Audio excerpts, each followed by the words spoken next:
وزیر اعظم شہباز شریف نے علماء کرام پر زور دیا ہے کہ افواج پاکستان کے خلاف پروپیگنڈے کا دفاع کرنا سب کی ذمہ داری ہے۔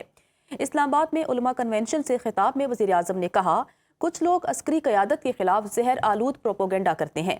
فیلڈ مارشل سید عاصم منیر کی قیادت میں افواج پاکستان نے دشمن کو منہ توڑ جواب دیا۔ وزیر اعظم نے کہا کہ ملک جادو ٹونے سے نہیں، شبانہ روز محنت سے ترقی کرے گا۔ معیشت ڈیفال کے دہانے پر تھی، سیاسی اور عسکری قیادت نے مل کر کام کیا۔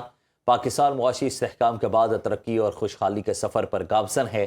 ترقی کے لیے دہشت گردی کا خاتمہ ناگزیر ہے۔ خون پسینہ بہانا ہوگا، ایک ایک پائی بچانی ہوگی، اور تب جا کر پاکستان انشاءاللہ صحیح معنوں میں دنیا میں اپنا مقام حاصل کرے گا اور اقبال اور قائد کے خواب کی تعبیر بنے گا۔ یہ نہ جادو ٹونے سے کوئی بات ہوگی، نہ کسی اور طریقے سے، صرف اور صرف شبانہ روز محنت سے ہوگی انشاءاللہ۔ ہندوستان کے خلاف مارکا جیتا اور بڑی عظیم فتح حاصل کی اللہ کے فضل کرم سے، اور پھر یہاں پر افواج پاکستان کے خلاف زہر آلود پروپیگنڈا کیا جائے تو میرے بزرگوں اور انتہائی قابل احترام علماء کرام، یہ صرف میری ذمہ داری نہیں بلکہ یہ میری کیبنٹ کی ذمہ داری، یہ آپ کی بھی ذمہ داری ہے۔ کچھ سیاسی قوتیں دن رات افواج کی قیادت کے خلاف سازش کر رہی ہیں۔ کسی پارٹی پر پابندی لگانے کے حق میں نہیں۔ خیبر پختونخوا میں گورنر راج لگانا ہمارا مطالبہ نہیں ہے۔ جمہوریت میں اپوزیشن کو سپیس ملنی چاہیے، جہاں اتحادی بھی سپیس مانگ رہے ہیں۔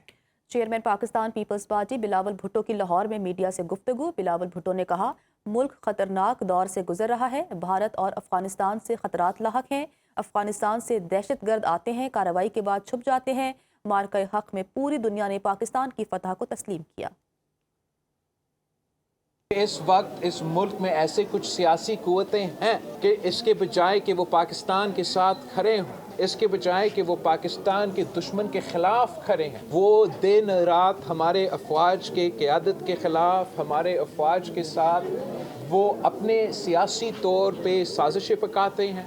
حکومت کو، اپوزیشن کو بھی سپیس دینا چاہیے۔ سیاسی قوتوں کبھی نہیں چاہتے کہ ایسے حالات بنیں کہ سیاسی جماعتوں کو یا سیاسی جو وائسز ہیں ان پہ پابندی لگے۔ Governor Raj is an extreme proposition, مگر اگر وہاں کے سیاسی جماعت وہ اس بارڈر کے ساتھ جہاں جنگی حالات پیدا ہوتے جا رہے ہیں وہاں وہ اس طرف کے سہولت کار بنیں گے، تو پھر گورنر راج از اے کانسٹیٹیوشنل لیگل آبلیگیشن کہ حکومت یا دوسری جماعتوں کو مجبور کر کے اس قدم کو اٹھانا پڑے گا۔ ہم دشمن کو چھپ کر نہیں، للکار کر مارتے ہیں۔ دہشت گردی پاکستان نہیں، ہندوستان کا وتیرہ ہے۔ Chief of defence forces field marshal Syed Asim Munir کا علماء کنونشن سے خطاب۔ چیف آف ڈیفنس فورسز نے کہا کہ مارکہ حق میں اللہ کی نصرت سے کامیابی ملی۔ عزت اور طاقت تقسیم سے نہیں، محنت اور علم سے حاصل ہوتی ہے۔ کسی قوم نے علم اور قلم کو چھوڑا تو انتشار اور فساد فی الارض نے وہاں جگہ لی۔ ریاست طیبہ اور ریاست پاکستان کا آپس میں گہرا تعلق ہے۔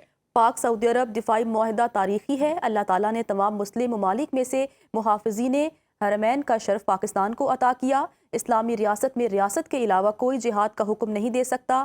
علماء قوم کو متحد رکھیں اور قوم کی نظر میں وسعت پیدا کریں۔